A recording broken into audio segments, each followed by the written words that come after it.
Știu că sunteți obișnuiți cu cabinetele clasice de consultații, pentru că majoritatea vizitelor au loc în cabinetul medical, dar astăzi vreau să vă arăt ceva deosebit, și anume sala de intervenții, unde au loc procedurile pentru fertilizare in vitro.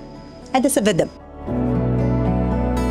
Aici este o cameră specială și minunată, unde au loc minunile. Facem procedura pentru fertilizare in vitro. Pacienta se așează aici, la puncția ovariană. Avem și anestezistul care ne ajută și ne asistă.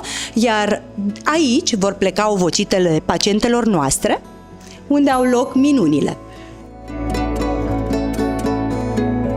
În același timp, atunci când avem procedura de embriotransfer, pacientul, viitorul tătic, va lua și el loc, va ține pacienta de mână și împreună, în cuplu, vor putea să observe viitorii bebeluși cum vor fi transferați în interiorul uterului, adică se vor întoarce la mămica lor.